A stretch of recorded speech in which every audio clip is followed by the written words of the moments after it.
안녕하십니까. 815TV의 윤정두입니다. 국내 증시 오늘 상당히 탄력적인 상승으로 잘 마감이 됐습니다. 지금 시간 현재 유럽 증시 추가적인 또 상승이 나오고 있죠. 그래서 이번 주 스타트부터 굉장히 좀 기분이 좋고요. 그리고 마무리 때까지, 이번 달 마무리 때까지 아마도 좋은 시세 흐름이 나올 수 있지 않을까 이렇게 생각이 됩니다. 오늘 하루 알찬 내용 많이 준비했습니다. 끝까지 시청하셔서 여러분들 것으로 모두 만드시기 바랍니다.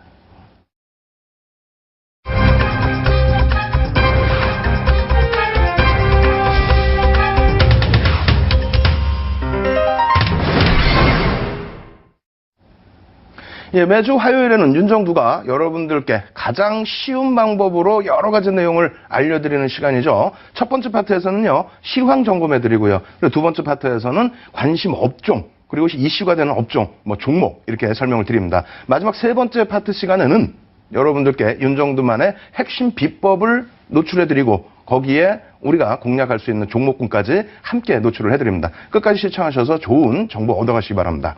오늘 첫 번째 시간 시황 부분, 오늘도 좀 내용이 많은데요. 그리스 문제부터 차분하게 지켜보도록 하겠습니다. 그리스 문제 최근 들어서도 여러분들께 자주 설명을 드렸었는데, 일단은 그리스 문제가 타결된 건 아니죠. 그렇지만은 그 부분이 좀 많이 개선되고 있다. 그러한 부분 때문에 유럽과 미국 쪽의 반등, 그리고 국내 증시뿐만 아니라 동시간대에 열리는 호주라든가 일본이라든가 그리고 대만이라든가 이런 국가들이 전부 강세로 마감이 됐습니다. 추가적으로 지금 유럽 증시 추가적인 상승이 나오고 있죠. 그리스 문제 얼마만큼 진전됐는지 그리스 문제부터 한번 화면을 통해서 설명드려보도록 하겠습니다. 자, 화면 놓고 보시게 되면요.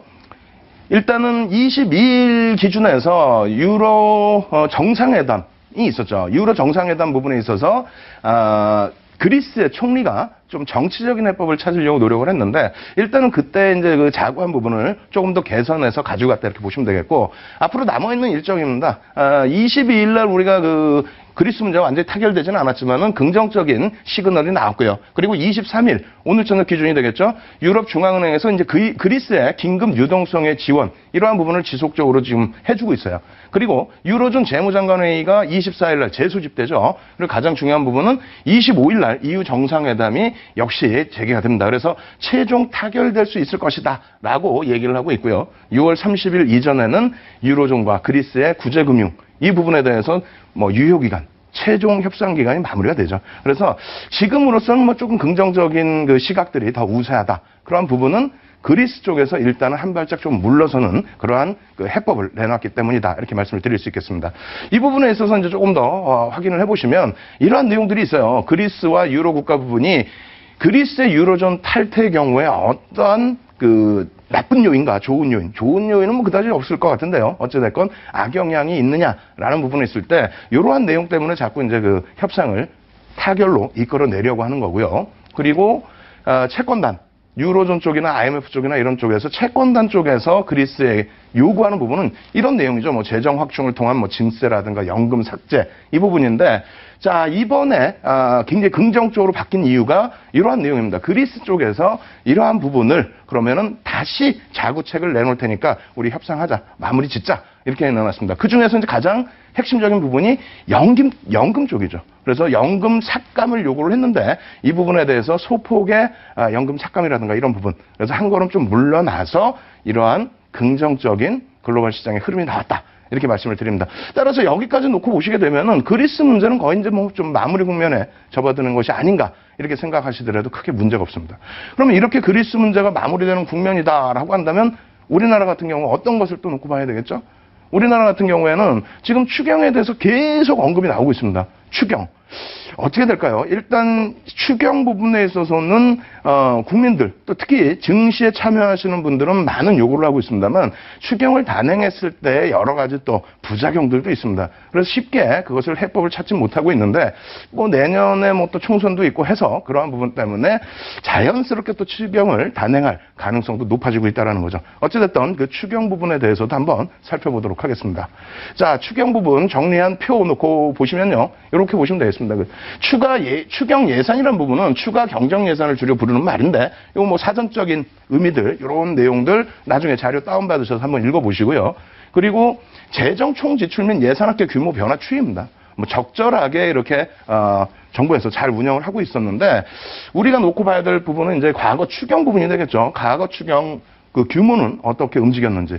그렇게 해서 뭐 2009년도에도 굉장히 큰 부분 경기 부양책이 있었고 2013년도에도 마찬가지로 부양책이 있었는데 이 부분이 이렇게 뭐 크게 진행이 된다라는 것은 부담스러운 부분도 많이 있다는 겁니다. 다시 얘기해서 재정 적자 규모 변화 추인데요. 지금 올해 4월 말까지 세수가 좀 덜 거치는 그런 흐름 때문에 재정 적자 부분이 좀 많이 확대되고 있다는 겁니다. 거기에 GDP 대비해서 국가 채무 변화 추이 이러한 부분도 굉장히 지금 가파라지고 있죠.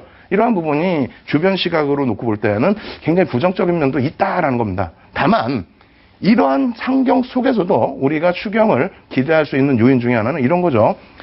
국내 그 GDP 대비해서 재정 흑자 규모가 OECD 발표를 놓고 본다면은요, 한국이 우리나라가 2위라는 거예요. 글로벌 시장에서 어찌됐건 간에 불황형 흑자에도 흑자 기조를 유지하고 있기 때문에 이러한 흐름이 나왔다는 거고요. 두 번째로는 IMF 쪽에서 이제 연구원이 그 발표를 하나 했는데 공식적인 내용은 아니죠. 이제 연구 결과 발표 내용인데 미국의 뭐 중앙정보부라든가 미국 무디스라든가 이러한 부분에서 이제 정리한 내용입니다. 그래서 앞부분에 나온 재정 적자, GDP 대비해서의 재정 적자 부분 35.8%라고 말씀드렸죠. 근데 이 부분은 세계적으로 매우 낮은 수준이라는 겁니다. 아직까지는.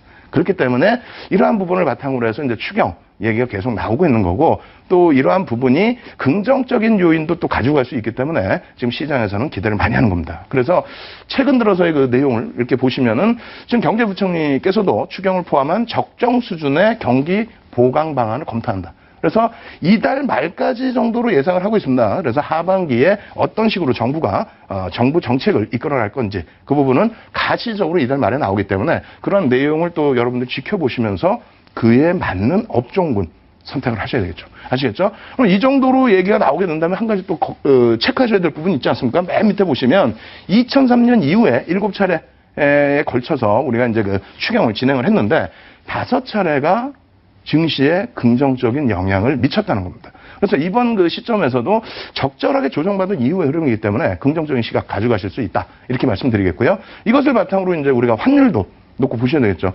금리 인하 부분도 환율 부분에 대한 영향, 이 부분도 같이 놓고 보는 부분인데 일단 원달러 환율의 월봉 차트 놓고 보시게 되면요. 어찌됐건 그 1,100원이 다시 한번 살짝 이탈이 됐는데요. 그 부분에 있어서 FOMC의 회의 결과에 따라서 조금 달러가 잠시 주춤한 그 경향의 흐름 때문이죠. 근데 그러한 부분이 우리나라도 이제 뭐 이번 달에 금리 인하를 단행했기 때문에 일단 다시 재차 1,100원 라인 위쪽으로 안정적인 흐름이 나올 수 있다. 그래서 전체적으로 놓고 보실 때는 1,100원대 위쪽의 흐름이 연출이 될 경우에는 어찌됐건 뭐 수출주들 긍정적인 요인을 나타내죠. 그래서 환율 부분의 추이도 한 번 더 놓고 보셔야 된다 말씀드리겠고요. 그리고 엔화 부분 굉장히 많이들 걱정하시는데 일단은 2007년도 수준까지는 아니라고 그랬어요. 2007년도 보시면 대바닥을 찍고 돌려놨죠.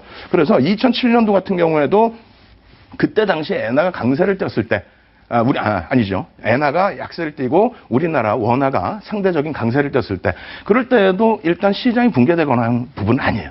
그래서 현재 구간에 놓여 있을 때에도 좀 다소 우려 섞인 부분은 있습니다만 이 엔화에 대해서 엔화가 약세를 띠게 됨으로써 또 수혜를 받는 그런 업종도 있기 때문에 선별 작업으로 대응을 잘해 나가자. 이렇게 설명을 드립니다. 마지막으로 환율 부분에 있어서는 달러와 인덱스 놓고 보시는 부분이 있는데요. 일단은 100까지 올라섰다가 기준선 100 미만으로 다시 내려와 있어요. 근데 이 추세 부분이 가파르게 올라왔던 이 추세 부분이 잠시 멈춰져 있기 때문에 이 부분이 달러화가 약세를 띠는 것이 아니냐 이렇게 생각하실 수 있는데 결코 그렇지 않습니다. 유럽 쪽에서도 지금 현재 양쪽 완화를 단행하고 있는 수준에서 유로화가 강세를 띠는 것을 그렇게 원치는 않아요. 그리고 일본도 마찬가지입니다. 그래서 일본이 가파르게 약세를 띠는 부분은 문제가 된다 할지라도 약엔 기조는 지속할 가능성이 높습니다. 그래서 금리를 인상하는 미국의 달러와 인덱스는 조금 더 강세를 띌 수 있다. 그렇다면 이 부분도 마찬가지죠. 달러와 인덱스가 강세를 띈다 했을 때 상품 가격은 안정을 나타낼 겁니다. 이러한 부분에 있어서 역시 수혜를 받을 수는 없죠. 여러분들이 꼭 지켜보셔야 됩니다. 마지막으로는요. 일단은 이제 지수를 또 놓고 보셔야 될 거 아닙니까? 그래서 지수 부분을 글로벌 시장 지수 부분을 월봉으로 쫙 보여드릴 거예요. 그리고 월봉상으로 보여드리고 선진 시장의 지금 위치 어느 위치에 놓여져 있는지 설명을 드릴 거고 그에 따른 우리나라의 흐름 어떻게 진행될 것인지 그 부분도 마지막으로 점검을 해드립니다. 자, 화면 놓고 보시게 되면요. 다우의 월봉 차트부터 보여드리도록 하겠습니다. 다우 보시면 어떻게 됐습니까? 2007년도가 우리나라 기준에서는 뭐 2007년, 2011년 사상 최대치 고점인데 저 고점 대비해서 월등한 상승 내릴 지속하고 있다는 거고요. 월봉 기준에서는 뭐 언제 조정을 받았냐, 일본 기준에 언제 그리스 문제가 부각이 됐었냐 할 정도로 월봉 굉장히 견조하게 흘러가고 있다는 겁니다. 이 부분이 뭐 나스닥이라든가 S&P 500 지수 똑같은 흐름이고요. 여기에 영국 같은 경우에도 마찬가지죠. 영국도 이제 금리를 인상하겠다. 내년부터는 금리를 인상하겠다 할 정도로 경기가 많이 개선된 그런 국가입니다. 월봉 기준에서 뭐 전혀 부담 없죠. 상승 추세는 이어지고 있다는 겁니다. 거기에 유로존의 직접적인 영향력을 가지고 있는 독일 같은 경우에도 2007년 대비해서 어마어마한 상승률. 그죠? 월봉 꼴이 굉장히 크게 달고 돌리는 흐름인데 오늘 추가적으로 1%대 상승이 나오고 있습니다. 그렇다면은 캔들 모양 더더욱 이뻐질 수 있다. 이렇게 놓고 보시고요. 일본 니케이 같은 경우는 우리나라랑 같이 동시간대 흐름을 가지고 가는데 역시 마찬가지로. 그래서 어느 국가를 놓고 보더라도 사실상 뭐 그리스 문제라든가 이런 문제 때문에 조정이 나오는 국가는 없어요. 그럼 우리나라 같은 경우에도 놓고 보셔야 되는 부분이 있죠. 그래서 우리나라 또 중국 월봉 차트를 똑같이 놓고 보여드릴 텐데 우리나라 기준에서도 지금 현재 기준이 아주 나쁜 추세 흐름 아닙니다. 다시 보시면요. 한동안 우리가 4월 고점을 찍고 5월, 6월 이렇게 밀려 내려오다 보니까 너무 힘들어하신 부분이 있는데 지금 6월 달 어떻게 됐습니까? 꼬리 길게 달고 돌리고 있죠. 이러한 흐름이라면은 당연히 캔들 배우시지 않았습니까? 캔들 기준에서는 상승 탄력이 강하게 나올 수 있는 구간이다. 이렇게 놓고 보시고요.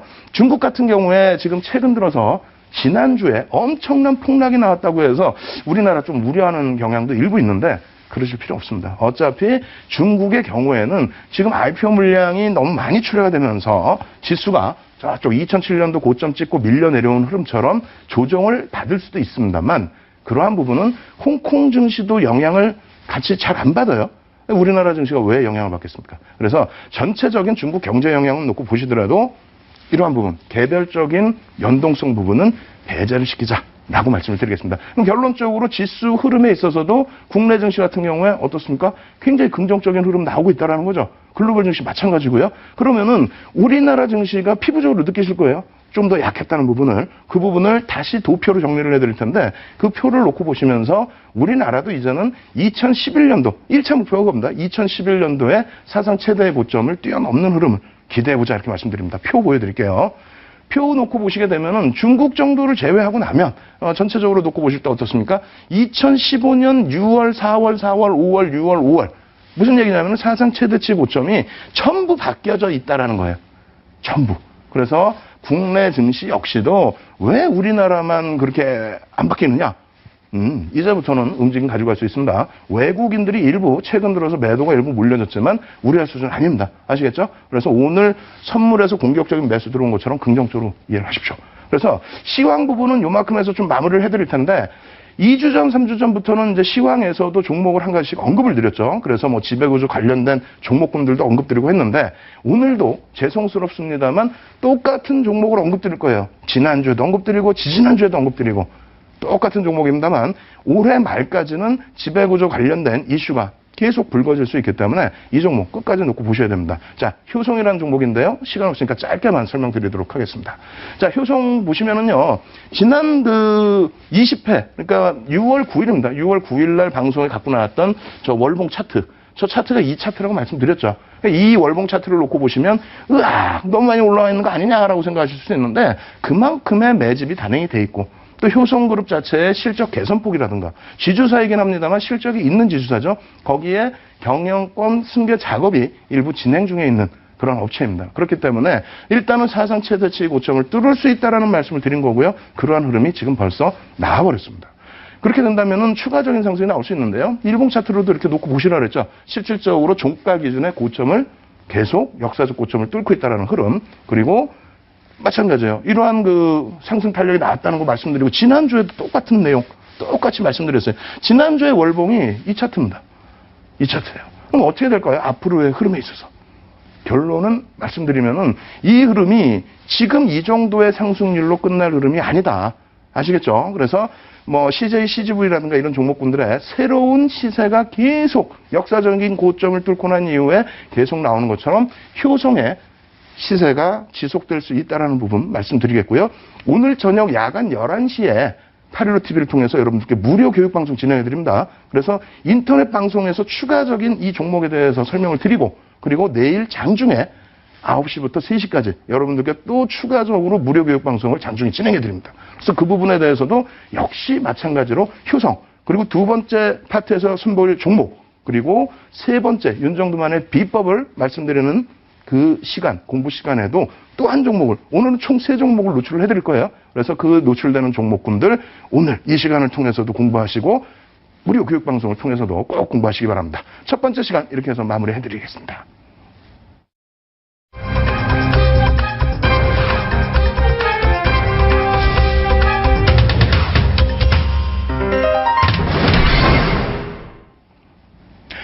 두 번째 시간에는 여러분들이 관심을 가지시는 업종, 그리고 시장에서 또 뚜렷하게 이슈가 된 업종, 그런 종목군들 깊게 또 파헤쳐 드리는데, 오늘은 좀 가슴 아픈 내용이긴 합니다만 어쩔 수 없죠. 그래도 우리가 시장에 대응을 해야 되기 때문에 메르스 관련해서 그 종목군들을 살펴보도록 하겠습니다.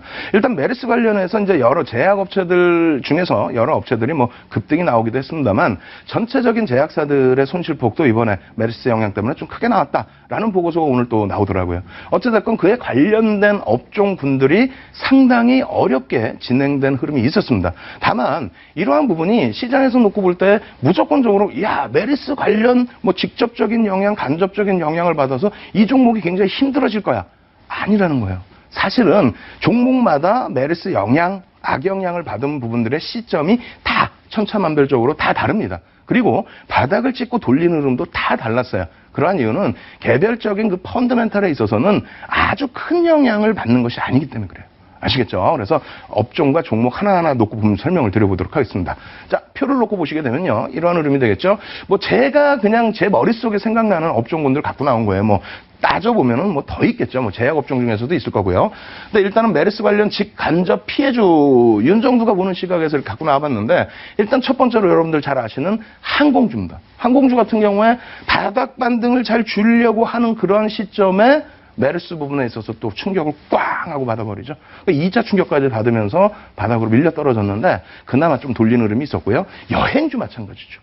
거기에 카지노주는 뭐 가장 최근에 엄청난 급락이 연출이 됐습니다. 그 부분도 잠시 후에 다시 설명드리고요. 화장품주 같은 경우에도 마찬가지죠. 그래서 한동안 잘 움직이다가 일단은 쉬어갈 구간에서 메르스 여파로 쉬어가는 그런 모습을 줬습니다. 기타 여러 가지 업종 중에서는 이제 뭐 극장가, 그죠? 사람들이 많이 모이는 곳, 그러한 부분에 있어서 악영향을 좀 받는다라고 해서 이제 쇼박스가 좀 눌림을 받았었고, 그리고 호텔 신라 같은 경우에 어떻게 됐습니까? 제주 호텔 신라에 이제 투숙객 한 분이 메르스 감염되신 분이 이제 숙박을 하시게 되면서 그 부분에 대한 좀 부담 요인 때문에 호텔 신라도 6월 말까지 잠정적으로 제주 호텔 폐쇄를 하고, 그리고 뭐 그러한 내용을 바탕으로 해서 좀 조정폭이 크게 확대되는 그런 흐름도 있었습니다만, 일단 어찌됐든 지금은 조금 반등이 나와 있는 상황입니다. 그리고 리옹쿠첸 같은 경우는 마찬가지죠. 중국 여행객에 대한 영향을 받는다는 부분입니다. 다시 정리를 해드린다면 메르스 부분에 대해서는 뭐 여러 가지 해석이 있습니다. 앞으로의 진행 방향이라든가 지금 뭐 흐름이 뭐 진정 국면이다 아니면 또 확대 국면이다, 여러 가지 의견이 있습니다만, 제가 금융시장에서 보는 제 개인적인 기준은 지금 현재 기점에서는 일단 직간접적인 피해를 볼 수 있는, 또 본다라고 해석이 됐던 종목군들에 대해서 서서히 조금 더 관심을 가지시고 대응을 하시는 게 맞다라는 것을 다시 한번 강조를 드립니다. 그래서 종목별로, 업종별로 가장 좀 대표적이다 하는 종목군들 차트 놓고 보면서 다시 설명을 드려보도록 하겠습니다. 자, 차트 먼저 놓고 보시게 되면요, 첫 번째 종목입니다. 파라다이스예요. 파라다이스인데 일단은 뭐 여러 가지 재료 요인이 있어요. 여러 가지 재료 요인은 뭐 나중에 설명을 드리도록 하겠고요. 그러한 재료 요인을 바탕으로 해서 사실상은 바닥 3월 대비해서 상당히 상승 탄력을 크게 받아왔습니다. 거기에 외국인과 기관의 쌍끌이 매집이 굉장히 크게 단행이 됐는데 급락이 연출이 되죠. 이틀 동안에 급락이 연출됩니다. 그 이틀 동안 급락 연출되는 이유가 메르스 부분의 여파, 메르스 부분의 여파 때문에 조정받았다가 돌리는 흐름이었어요. 근데 여기서 급락이 나왔던 부분은 중국 공안 쪽에서, 중국 당국에서 도박 여행 가는 그런 여행객에 대한 뭐 조사를 한다, 이러한 내용들. 그래서 관련 뭐 브로커라고 표현을 해야 될까요? 관련 직원들, 몇몇이 또 체포가 됐다. 이러한 내용이 좀 굵어지게 되면서 조정이 깊어졌는데 거기에 기관과 외국인들의 매도가 좀 굉장히 크게 몰렸습니다. 근데 이 부분에 대해서 다시 해석을 해드린다면 오늘까지도 사실상 GKL이나 파라다이스의 수급은 그다지 좋지는 않았어요. 그래서 바닥 반등이 뭐 5.13%뿐이 안 나왔는데 기본적으로 가지고 있는 펀더멘털은 굉장히 긍정적이다라는 부분. 그리고 추세 부분이 지금 현재 기준에서 뭐 무조건적으로 막 깨져 내려갈 그런 흐름이 아니라 이제는 어느 정도는 안정을 찾을 수 있는 그런 기준이라는 것도 염두를 해두셔야 됩니다. 다만 앞서 말씀드린 것처럼 단기적으로 수급이 너무 악화되어 있기 때문에 그 수급 부분이 개선되는 그런 흐름을 꼭 확인하셔야 됩니다. 그리고 나머지 펀더멘탈 부분도 확인을 하면서 차분하게 대응하신다면은 지금 패닉 상태는 벗어날 수 있겠다. 이렇게 설명을 드립니다. 두 번째 종목부터 좀 빠르게 설명을 드릴 텐데요. 두 번째 종목은 대한항공입니다. 항공주가 아시아나항공이나 대한항공이나 마찬가지인데 이렇게 해서 바닥을 찍고 여기 뭐가 떴습니까? 샛별형이 뜹니다. 그래서 샛별형이 떠서 반등이 나오는 국면에서 추가적으로 급락을 맞아버리죠. 이 부분이 국내 증시에서 메리스 여파가, 그러니까 메리스가 5월 20일 날 공식적으로 발표가 됐고요. 그리고 5월 29일경부터 이제 시장에 증시에 미치는 영향이 확대가 됐습니다. 크게 확대가 됐는데 그 바로 직전에 항공주들 반등을 내주는 흐름 속에서 한 번 더 이탈이 돼버리는 그런 모습이 연출이 됐죠.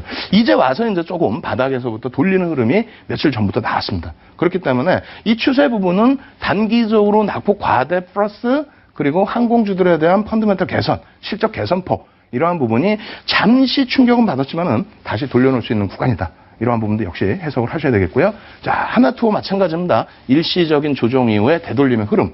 이제는 좀 메리스 여파에서 벗어나고 있다. 그럼 기존 앞전의 상승 흐름을 다시 이어갈 수 있는 위치다. 이렇게 놓고 보실 수가 있겠죠. 자, 네 번째는요, 아모레퍼시픽입니다.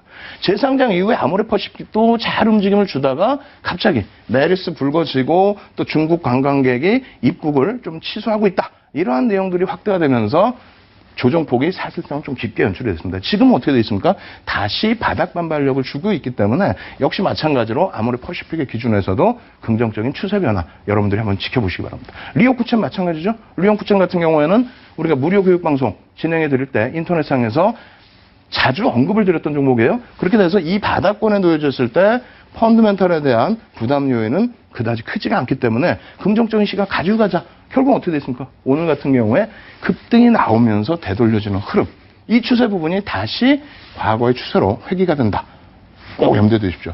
마지막으로 이렇게까지 설명드리면 이제 그런 생각들 하실 수 있어요. 메리스 부분에 있어서 야 바닥에서부터 돌려지는데 이러한 부분이 그냥 단기적으로 돌려지다가 또 무너지는 것이 아닌가 뭐 이런 생각도 할 수 있는데요. 오늘 제가 메리스 부분을 갖고 나온 이유가 여러 가지 부분, 정부에서의 뭐 정책이라든가 이러한 부분 때문에 어느 정도는 진정세를 찾아가고 있다라는 거하고요. 그리고 자료를 다운로드 받으셔서 보시게 되면은 바닥 인식을 벌써 이미 그 전에 잡아놓고 대부분 돌리고 있다라는 겁니다. 아시겠죠? 그렇게 된다라면 이제부터는 말 그대로 실질적인 펀드멘털 부분, 실적 부분 이러한 부분의 모멘텀만 조금만 나와주면은요 추세, 과거의 추세. 상승의 추세 부분이 이어질 수 있다라고 다시 강조를 드립니다. 그래서 공포에 빠지시기보다는 조금은 적극적으로 대처하실 위치가 아닌가 이렇게 설명드리면서 메르스 관련 종목 마지막으로 다시 정리해드립니다. 자, 놓고 보시게 되면요. 자, 표로 정리를 해드렸어요. 표로. 그래서 대표적인 종목군들 뭐 5종목 말씀을 드렸는데 뭐 이렇게 돼 있죠. 저점 대비 상승률이 바닥 상승률이 이 정도. 그럼 많이 올라왔다라고 생각하실 수 있는데요. 뭐 리용쿠첸 같은 경우에는 오늘 굉장히 강한 탄력을 받아서 많이 올라왔습니다만 뭐 기존의 누적 수급 그러니까 여기 나와 있는 전체 종목군들이 외국인 기관의 누적 수급이 상당히 긍정적인 업종군입니다. 그렇기 때문에 이 부분에 있어서 향후 추세 부분은 굉장히 긍정적으로 보실 수 있다. 거기에 두 번째 파트에서 제가 종목을 하나 노출해 드린다고 말씀을 드렸죠. 이 종목입니다. 쇼박스입니다. 미디어 플렉스에서 이름을 바꿨어요. 쇼박스로 이름을 바꿨는데 4월 달에 재료가 하나 나왔어요. 요즘에 뭐 중국 관련된 내용만 나오면은 시장에서 긍정적인 그 효과를 받고 있는데 어찌됐건 중국의 화이브라스사와 독점 계약을 체결을 했습니다. 그래서 이러한 부분에 있어서 3년간에 최소 6편의 영화를 공동 제작하고요. 그리고 지금 현재 쇼박스에서 영화를 지금 하나 개봉을 한 상태죠. 그 이후에 점진적으로 이제 그 개봉될 우리나라 영화들이 많이 있는데 그 부분에 대해서 흥행 실적에 대한 기대 요인 그리고 메르스 여파 때문에 움츠러들었던 관람객들이 지난주를 기점으로 해서 굉장히 크게 개선됐다. 아시겠죠? 그러한 부분이 주가에 어떻게 된다? 지속적으로 반영될 수 있는 위치라는 겁니다. 자, 그래서 놓고 보시게 되면 쇼박스 일봉 차트 이렇게 보여드리는데요. 우리가 이 종목을 놓고 봤을 때 어떤 기준이었죠? 메리스 부분이 부각된 부분이 가장 고점 찍고 꼬리 달고 위에 찍고 난 그 다음날 흐름부터 메리스가 부각이 된 거예요. 그 메리스가 부각이 되면서 그 이후에 추가적으로 어떻게 됩니까? 굉장히 5월 말부터 해서는 굉장히 두려운 심리까지 확대됐습니다. 그렇지만은 개인 누적 수급 보시면 어떻게 돼 있어요? 조정을 받을 때 개인들의 물량이 다시 떠넘겨진 것이 아니라 멈춰져 있다는 거죠. 그리고 돌려질 때 어떻게 됩니까? 개인들의 수급이 다시 물량이 뺏겨지는 수급. 다시 얘기해서 앞부분의 기본적인 펀더멘탈 요만큼만 말씀드린 거고요. 그리고 일봉 차트를 놓고 보시게 되면은 무너져 내려올 때의 추세의 흐름에서 개인들의 수급이 바뀐 게 없었다. 물량 뺏긴 상태 그대로 움직임. 그러니까 외국인과 기관의 쌍끌이 매수세가 유지되고 있는 시점이었다라는 것을 강조를 드리는 겁니다.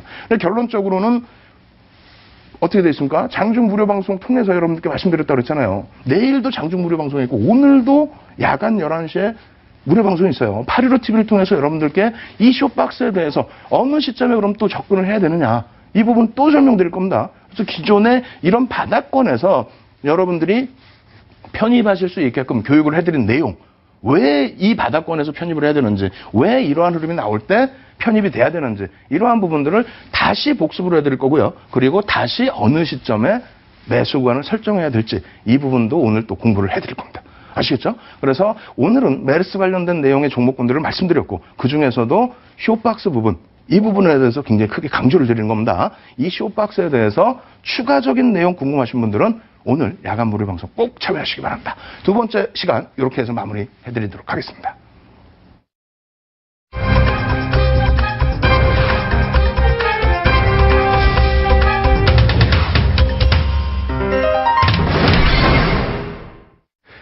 자, 원래는요, 최근 들어서 시장이 어려웠기 때문에 시황과 그리고 업황에 대해서 많이 말씀을 드렸죠.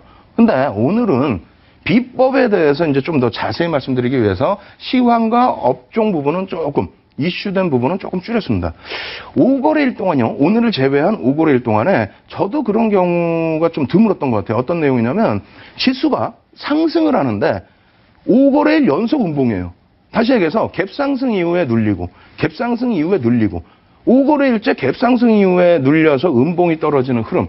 근데 종가는 전부 되돌려놨죠. 그러다가 오늘에서야 비로소 외국인들의 공격적인 선물 매수에 힘입어서 뭐 그것뿐만 아니라 현물 쪽에서도 한 명이 아니죠. 그래서 매수 매도가 엇갈리는 흐름에서 매수 강도를 위쪽으로 주게 되면서 6거래일 만에 양봉이 제대로 나온 겁니다. 갭상승 이후에 양봉. 그렇게 돼서 이제는 시장을 조금 더 긍정적으로 볼 수 있는 시점이기 때문에 시황을 좀 줄인 거고요. 그리고 이슈가 된 업종 부분에 대해서도 좀 간단하게만 말씀드린 겁니다. 그럼 오늘은 어떤 공부를 할 거냐? 추세 부분의 연장인데요. 추세 부분 5번째 시간입니다. 이 추세에 대해서 앞부분 짧게 복습을 하고요. 뒷부분에는 여러분들께 말씀드렸던 갭이라는 것에 대해서 공부를 할 겁니다. 갭이라는 부분에 대해서 한 3파트 정도로 나눠서 공부를 할까 하는데 오늘은 돌파 갭에 대해서 공부를 할 겁니다. 아시겠죠? 이 돌파 갭만 여러분들이 잘 판단을 하시면 엄청난 단기 수익을 여러분들 계좌로 옮겨오실 수 있다. 이렇게 강조를 드립니다. 자, 추세 부분 복습부터 차분하게 진행해 드립니다. 표를 놓고 보면 설명드릴 텐데요. 매번 보시는 내용이라서 하시고 다 아실 거예요. 근데 이러한 부분들 꼭 다운로드 받으셔가지고 여러분들 걸로 꼭 숙지하시기 바랍니다. 우리가 패턴 분석 어떤 거 했죠? 일본식 캔들 했죠. 그리고 지표 분석 했죠. 그리고 보조 지표는 아직 안 했습니다. 그리고 추세 분석에서 이평선과 저항선 지지선을 공부를 했습니다. 그러면은 추세란 무엇이냐? 어차피 지금 뭐 추세의 흐름에 대해서 공부를 할 건데 이 추세라는 것은 한쪽 방향으로 관성의 법칙을 띠고 쭉 뻗어간다라는 내용이에요. 아시겠죠? 그리고 크게 한번 변곡이 나와서 꺾이게 되거나 뭐 바닥에서부터 돌리게 되거나 이랬을 때 다시 그 추세가 한쪽 방향으로 쭉 뻗어나간다. 그런 내용입니다. 이 추세라는 것은 한 번 형성되면은 상당 기간 지속된다. 이렇게 이해를 하십시오. 자, 추세 분석의 종류는요. 지지선 배웠죠. 저항선 배웠죠. 추세선 배웠죠. 이평선, 그랜빌의 매매 법칙을 통해서 배웠죠. 그리고 갭을 이제 배운다는 내용입니다. 갭이란 무엇이냐? 갭이란 무엇이냐? 주가를 분석하는 도표에 나타나는 공간인데 캔들 있죠? 캔들과 캔들의 사이 이 빈 공간을 얘기합니다. 근데 그 빈 공간도 꼬리는 다 빼는 거예요, 사실상. 꼬리는 안 보시는 거고 몸통 대 몸통의 갭. 그 부분이 나오게 됐을 때 시세는 굉장히 강해진다라고 말씀을 드릴 수 있습니다. 그래서 강력한 재료가 있는 경우에 종종 발생됩니다. 이 갭 발생의 의미는 이건 굉장히 중요해요. 좀 보셔야 되는데 재료 등에 의해서 수급의 균형이 한쪽으로 이동하는 현상. 악재가 나오면 뭐 말 그대로 점한가가 나올 수 있고 개파락이 나올 수 있죠. 그리고 호재가 나오면 윗방향으로 강력한 시세가 나올 수 있는 겁니다. 두 번째로 보시면은 그러한 갭이 발생된 이후에는 향후 강력한 추세가 형성될 것을 예고한다라고 우리는 인식을 해야 돼요. 아시겠죠? 그런데 이 부분에 있어서 그냥 일반적인 갭과 돌파 갭을 구분을 못 하시는 분들이 간혹 계시는데 이 일반적인 갭과 돌파 갭의 중요성을 오늘 여러분들께 일단 먼저 알려드리겠다는 겁니다. 아시겠죠? 그리고 지지선과 혹은 저항선 이 부분에 역할을 합니다. 갭이 발생되면은 이 갭을 메꾸는 경우는 좀 드뭅니다. 그래서 갭이 지지선이 되든지 저항선이 되는 경우가 많다. 이렇게 말씀드리겠고요. 마지막으로 발생된 갭이 만약에 잘 이게 뭐 메꿔지지 않고 잘 지지가 되면은 방향성을 띠게 되는데 방향성도 강화되죠. 근데 그렇지 못하고 갭이 채워지게 되면 어떻게 된다고요? 더 이상의 의미가 없다라는 겁니다. 그래서 이 갭의 종류를 여러분들께 쭉 말씀을 드릴 텐데요. 보통 갭. 일반적으로 그냥 흔히 발생되는 갭이에요. 일반적으로 주가 흐르는데 예를 들어서 1% 상승하고 출발했어. 혹은 1% 하락하고 출발했어요. 갭은 갭이죠. 의미가 없다라는 겁니다. 일반 구간에서 나오는 그런 아무런 추세에 영향을 주지 않는 갭이 일단은 보통 갭이다. 이렇게 말씀드리겠고요. 돌파 갭. 오늘 굉장히 중요한 부분이 오늘 배울 부분이 돌파 갭입니다. 근데 급진 갭과 소멸 갭은 이 내용만 오늘 이해를 하시고 배우는 거는 다음 시간에 배우겠습니다. 돌파 갭 부분은 주요한 지지선과 혹은 주요한 저항선을 깨고 내려가는 거.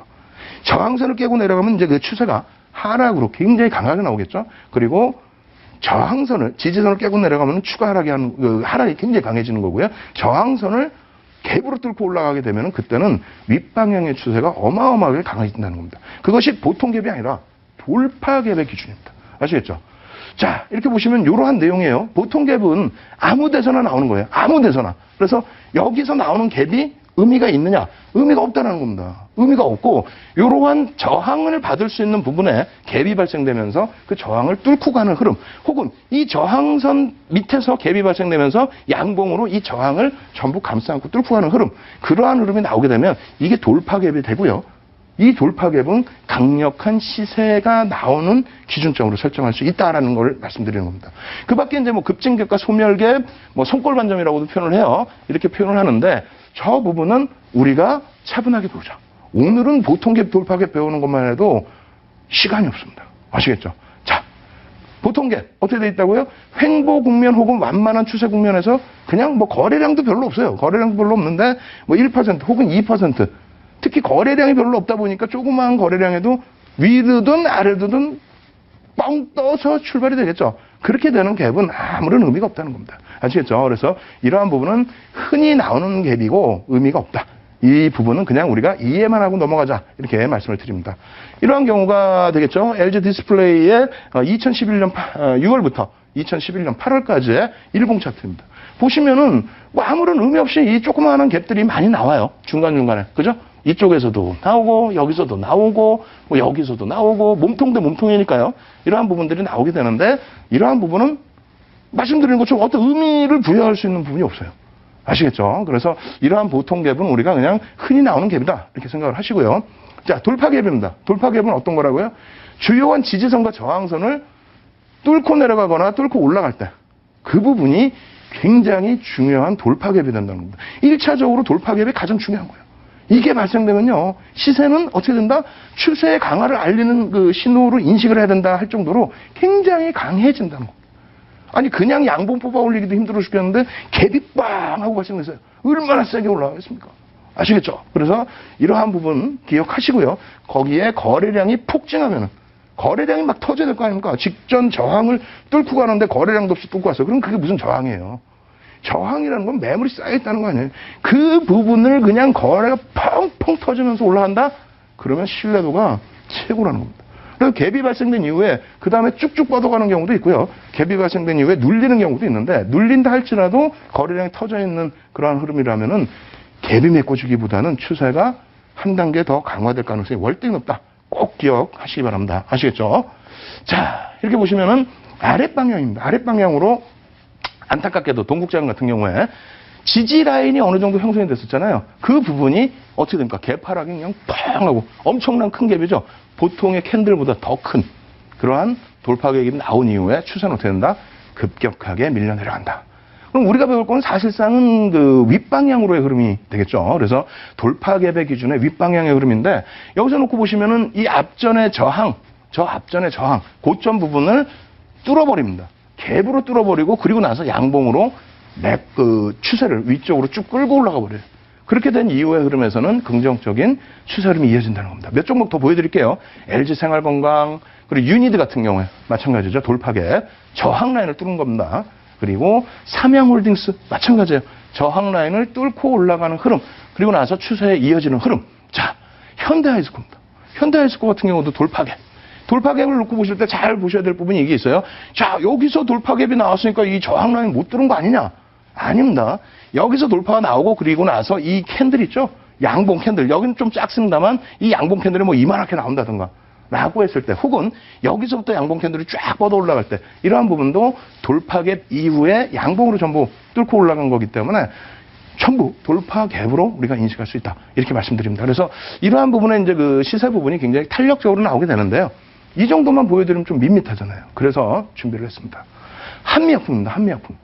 한미약품 여러분들이 뭐 너무너무 잘하실 거예요. 이야, 이 한미약품 내가 한번 잡아봤으면 소원이었겠다. 이런 종목도 잡고 싶다. 그럼 한미약품 같은 경우에도 그냥 흘러갔느냐? 아니라는 거예요. 한미약품에 지금 검은 색깔로 막 너무 막 정신없게 줄을 건넜는데 어떻게 됐습니까? 여기가 잘 안 보이시겠지만 첫 번째 갭이 되는 거고요. 여기가 두 번째 갭이 됩니다. 두 번째 갭. 그리고 여기도 갭이 하나 또 있어요.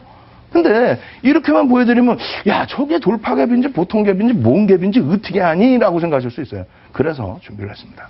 자, 조금 전보다 더 당겨드렸어요. 조금 전보다. 쭉 당겨서 일봉의 기준인데 2014년 기준까지 당겨놨어요. 그랬더니 어떻게 됩니까? 쫙 뻗어 올라가면서 52주 고가를 뚫고 넘어가는데 요 갭 부분 그림 그려드린 부분 있죠? 요 부분이 어떻게 됩니까? 저기 앞쪽에 2014년도에 형성됐던 이 고점 라인을 52주 고가 부분은 그냥 막 팡 하고 뚫고 간다는 거예요. 뭘로? 갭상승으로 그 전날 장대 양봉에 이어서 갭상승으로 뚫고 갔다는 겁니다. 자, 그러면은 두 번째 나와 있는 이 갭은 어떻게 되는 거예요? 이 두 번째 나와 있는 갭도 조금 당겨갖고 보여드리면은 2013년입니다. 2013년까지 보여드리게 되는 건데요. 사상 최대치의 고점 부분. 여기는 어떻게 했어요? 2014년도 그 저항 라인 뚫은 거 아닙니까? 그죠? 여기는. 여기에서 발생된 추가적인 갭이 어떻게 돼 있어요? 사상 최대치의 고점을 뚫고 가는데 갭을 만들어버리고 뚫고 하면서 그냥 쫙 뻗어버린 겁니다. 그렇게 되면서 어떻게 돼요? 182% 상승이 나온 거예요. 여기서부터 들어가셨어도 이 바닥도 필요 없어요. 갭이 나온 이후에 여러분들이 포착을 하셨다. 1차적으로 돌파 갭을 또 못 보셨다. 우리가 흔히 이 두 번째 갭은 급진 갭이라고 해서 나중에 또 공부를 하겠습니다만 이 급진 갭을 인정하기 이전에 그것을 못 배웠다라고 할지라도 저기 2013년도 고점 그 고점을 뚫고 올라가는 흐름이 쫙 나오기 때문에 어떻게 됩니까? 예? 또다시 돌파 갭이라고 인상할 수 있잖아요. 돌파 갭 발생된 이후에 갭이 메꿔졌나요? 안 메꿔지죠? 그럼 여기서 편입해서 수익을 가지고 가시는 게 정상 아니냐 이렇게 말씀드리는 겁니다. 그래서 한미약품 이외에 여러분들께 실질적으로 두 종목을 더 보여드릴 겁니다. 한 종목은 기존에 계속 여러분들께 방송을 통해서 한 4차례 정도 그냥 말씀드린 그런 종목이에요. 지금도 교육을 통해서 계속 교육을 해드리고 있고요. 그리고 두 번째 또 보여드릴 종목은 이름을 좀 감춰놨어요. 그 종목이 핵심 종목인데 한번 놓고 보죠. 어떤 종목분들이 기다리고 있는지. 자, 보시면은요. CNS 자산관리예요. CNS 자산관리인데 우리가 이 교육용으로 자세히 봐야 된다라고 말씀드렸잖아요. 어떻게 됐습니까? 첫 번째 갭이 직전 고점 라인들을 뚫고 갑니다. 저항선을. 예? 이 저항선. 여기 하나 나와 있고 저기 하나 나와 있는데 저항의 고점을 못 뚫지 않았느냐? 갭으로 뚫고 봉으로 더 뚫고 그 고점을 뚫고 올라버리죠. 이러한 흐름이 나오기 때문에 추가적인 상승이 나올 수 있는 거예요. 돌파갭이라는 겁니다. 첫 번째 돌파갭. 아시겠죠? 그럼 두 번째는 어떻게 되느냐? 여기서 이 돌파갭이 나온 이후에 얼마나 많이 올라가요? 막 급등이 나오잖아요. 급등이 나온 이후에 여기서 또 돌파갭이 또 나옵니다. 우리가 흔히 얘기할 때는 사실상 급진갭이라고 표현을 하는데 일단 급진갭 안 배우셨으니까 이것이 또 돌파갭이 되는 건지 보겠습니다. 자, 어떻게 되어 있습니까? 여기 갭이 딱 나오는 시점에 이 앞전 52주 고가를 그냥 펑 치고 올라가죠. 아, 얼마나 쉬워요. 여러분들이 캔들 배우셨고 그랜빌 통해서 이평선 배우셨고 추세 배우는 중인데 이 추세 배우는 과정 속에서 놓고 보니 야, 이러한 급등 종목도 잡고 싶은데 어떻게 잡을까? 뭘 어떻게 잡아요? 갭을 지금 알려드릴 갭. 쉽죠? 예? 여기 어떻게 했어요? 추가갭 나왔죠? 추가갭 나오고 어떻게 될까요? 이야, 어마어마한 상승 나와버려. 예? 어마어마한 상승 나왔잖아요. 여기서 갭 한 번, 여기서 갭 한 번, 여기서 놓쳤다고 치면 여기서는 잡으실 수 있어야 되는 거 아니에요. 여기서 잡으셨을 경우에 흐름이 어떻게 됩니까? 중간에 아쉽게 갭을 한번 메꾸긴 했지만은 어떻게 돼요? 날아가죠? 그럼 CNS 자산관리 같은 경우에 어떤 내용들이 있어요? 일단 기관에서 스몰캡임에도 불구하고 두 군데서 긍정적인 보고서가 나왔다는 겁니다. 실적 개선에 대한 보고서. 거기에 실질적으로 중간 배당을 합니다. 그죠? 거기에 외국인과 기관, 특히 기관이 그냥 막 무작위로 사재껴요, 지금. 무작위로. 엄청나죠? 평균 단가 지금 수준으로 또 늘려 있어요. 그럼 어떻게 해야 됩니까? 야간에 무료 방송 빨리 오셔야죠. 815 TV를 통해서 여러분들께 무료 방송 진행해야 될 거예요. 그때 이 종목을 또 왜, 어떤 시점에, 어떤 목적으로 편입을 하고 또 이 종목으로 어떻게 수익을 내야 될지 그 부분 공부를 하셔야 된다는 얘기입니다. 이 부분에 대해서 올라간 것만 보여주면 어떻게 하냐? 아니에요. 예? 주봉으로 놓고 보시더라도요. 여기죠. 이러한 수익이 나오는 종목인데 그 전에 계속 말씀드렸어요. 언제 벌써 3월 10일 날 이 종목에 대해서 말씀드리고 그렇죠? 그러고 나서 이러한 그림 보여드리면서 야, 이 종목은요. 갭이 이렇게 발생됐기 때문에 여러분들이 꼭 잡아내셔야 될 종목입니다. 라고 말씀드리고 그러고 나서 3월 24일 날 갭 분석 교육 내용 또 말씀드리면서 수급 보여드리고 또 이 종목에 대해서 그 다음에도 그죠? 계속해서 여러분들께 저러한 아까 보여드린 일봉 차트랑 똑같은 내용이에요. 내용을 교육을 시켜드렸다는 겁니다. 그러면 이 종목의 이러한 수급 부분이 지금 누적으로 3월 24일 이후에 더 긍정적으로 형성되어 있느냐? 당연히 긍정적으로 형성되어 있죠. 그러니까 3월 31일 날 또 말씀드리고 그리고 나서 이 수급 부분. 그럼 우리가 뭐뭐 배운 거예요? 수급에 대한 부분 배웠죠. 캔들에 대한 부분 배웠죠. 갭에 대한 부분도 배웠는데 갭은 좀 단순하게 배웠단 말입니다. 그래서 그 갭에 대한 부분을 오늘로써 돌파갭을 더 확실하게 알려드리는 거예요. 근데 지금 시간이 짧으니까 돌파갭이 나오면 이렇게 시세가 나온다. 이렇게만 여러분들이 알게 되신 거고 이제 이것에 대한 보강 지도는 인터넷을 통해서 1시간이 됐든 2시간이 됐든 제가 밤을 새서라도 진행을 해드릴 테니까 오늘 11시에 꼭 찾아오시고요. 그리고 이러한 부분에 대해서 자료 꼭 받아내시기 바랍니다. 아시겠죠? 이러한 자료 내용. 자, 이렇게 해서 최초 무료 교육방송 이후에 이러한 수급이 났다. 그러면 가장 중요한 부분은 어느 거라고 그랬어요? 뭐 4차례 교육을 했다 이런 내용이 아니죠. 이 종목이 가장 중요하겠죠. 여러분들이 이걸 기다리시는 거 아니겠어요? 이거? 야, 이렇게 올라가 있는 종목 말고 네? 아까처럼 올라가서 거기에서만 이렇게 움직일 수 있는 종목 말고 이 종목을 지금 말씀드리려고 하는 겁니다. 와, 이 종목도 여기서 돌파갭 나오고 그러고 나서 보세요. 갭이 나왔죠. 그리고 그 고점 부분을 양봉으로 어떻게 합니까? 더 치고 올라가면서 이 고점 저항선을 다 뚫고 가버리잖아요. 그렇지 않습니까? 그리고 나서 여기서 갭이 또 나와요. 응? 근데 여기 무슨 의미가 있느냐? 이 갭이 보통 갭 아니냐? 아니에요. 돌파갭 위에 나오는 것이 이제 급진갭인데 급진갭은 아직 안 배우셨잖아. 아직 안 배우셨으니까 보여드릴게요. 뭘로? 앞부분을 더 당겨갖고 보여드리는 겁니다. 2014년도까지 쫙 당기고 또 2013년도까지 쫙 당기니 여기 앞부분에 이러한 돌파갭이 형성이 돼 있었다라는 겁니다. 네? 돌파갭이. 그죠? 그렇게 해서 추가적인 상승 기조 부분이 이어지고 있는 종목인데 야, 이거 일봉으로 보면 너무 가파르지 않나라고 생각하실 수 있어요. 근데 그렇지 않아요. 주봉으로도 한번 보셔야죠. 그 일봉 부분에서의 흐름과 거의 똑같은 흐름들이 이렇게 나오고 있는 거예요. 계속 이러한 랠리 부분이 지속되고 있는데 엄청난 숨겨진 내용들이 있겠죠. 펀드멘탈이면 펀드멘탈. 그러니까 실적 재료면 실적 재료. 거기다가 숨겨진 또 재료가 있어요. 거기에 수급 부분이 엄청나게 긍정적으로 좀 형성이 되어 있습니다. 그래 주가 부분이 눌릴 새가 없어요. 눌리지 않고 그냥 계속 이렇게 가는 그런 모습이라는 겁니다. 그러면 이거만 갖고 보시기 힘드시잖아요. 그래서 제가 이거 요즘에 자주 보여드린 내용 아니에요. 월봉입니다. 월봉. 자, 월봉의 기준에서 우리가 아까 일봉과 주봉으로 놓고 보실 때 어떻게 돼 있어요? 일본과 주봉으로 놓고 볼 때, 야, 돌파갭이 나왔는데, 앞전에 보니까, 야, 고점을 뚫고 올라가고, 이 고점까지 뚫고 갔어요. 예? 요 앞부분, 2013년도, 14년도 요 앞부분에 고점 부분까지 다 뚫고 갔습니다. 그렇게 되다 보니까, 다시 보실까요? 자, 주봉으로 놓고 보실 때, 또 일봉으로 놓고 보실 때, 야, 너무 가팔라. 이런 종목을 어떻게 이걸 편입하라는 거야? 아니죠. 월봉으로 보시라는 거예요. 그래서 월봉으로 이러한 추세가 나왔을 때 여기서부터 고점을 잡고 잘라내주면은요. 그러면 벌써 하락 추세는 돌린 겁니다. 상승 추세로. 그리고 이 고점에서부터 잡고 돌린다 할지라도 역시 추세를 돌리고 있어요. 그런데 여기에 지금 거래량을 이제 안 보여드리고 있습니다만 거래량이 수반이 됐다는 겁니다. 왜? 말씀드렸잖아요. 펀드멘털적인 부분에 굉장히 크게 개선됐다. 실적이 어마어마하게 개선됐습니다. 거기에 야, 이건 좀 말씀드리기 어려운 내용인데 M&A 재료가 있습니다. M&A 재료가 있는데 요즘에 또 뭐가 있습니까? 중국 쪽에서 자본이 유치가 되면은 그 종목에 대해서는 시장 관심도가 굉장히 높아지죠. 지금 이 종목이 그런 상태예요. 계속해서 실사를 진행 중입니다. 그리고 채권단에서도 이 종목에 대해서 매각을 적극적으로 지금 또 서두르고 있어요.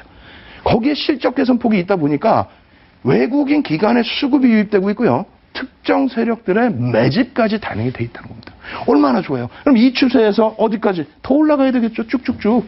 왜? 사상 최대치 고점 왜 못 찍겠어요? 그만큼의 내용이 있는 종목이다. 다시 역으로 백으로 돌려서 다시 점검을 해드립니다. 자, 어떻게 됐습니까? 첫 번째 돌파갭이 나왔다. 우리 돌파갭 배웠어요. 돌파갭이 나왔을 때 어떻게 됐다? 앞에 보니까 한미약품 뭐 다른 종목 펑펑펑 치고 올라왔죠. 이 돌파갭이 나온 이후에 시세가 나왔다. 근데 여기에 한 번 또 갭이 나오는데 이 역시도 우리가 돌파갭으로서 고점을 뚫고 올라가주는 돌파갭으로서 인정해 줄 수 있다. 추가적인 랠리 부분이 나오는데 이 부분에 대해서 주봉입니다. 이 정도의 랠리가 나올 때 거래량이 수반되어 있고 기본적인 재료 내용들이 있다. 아시겠죠? 마지막으로 아까까지만 보여드리면 너무너무 힘들어 하시니까 월봉 기준 아닙니까?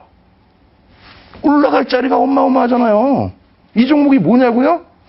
자, 정리해드립니다. 이 종목에 대해서는 제가 지금 노출을 해드리고 알려드릴 수도 있겠습니다만 뜸을 들인 이유가 시간이 없어요. 그냥 여러분들이 제대로 알고 접근하셔야 되는데 어설프게 또 아시고 접근하셨다가는 힘들어질 수도 있습니다. 그래서 이 종목에 대한 갭에 대한 공부, 종목에 대한 공부 이러한 부분은 오늘 저녁 11시에 815TV를 통해서 인터넷 무료 교육 방송을 통해서 여러분들께 깊이 있게 교육을 해드리고요. 내일 장중에 9시부터 3시까지도 무료 교육 방송을 통해서 815TV를 통해서 여러분들께 갭에 대한 공부, 그리고 종목에 대한 공부 진행해 드리도록 하겠습니다. 아시겠죠? 다음 주에도요, 여러분들께 좋은 내용, 좋은 시황 내용, 그 다음에 뭐, 업종 내용, 그리고 윤정도의 비법 내용 가지고 나올 테니까요. 다음 주 화요일에도 꼭 시청하셔서 좋은 정보 꼭 여러분들 것으로 만드시기 바랍니다. 예, 감사합니다. 저는 윤정도였습니다.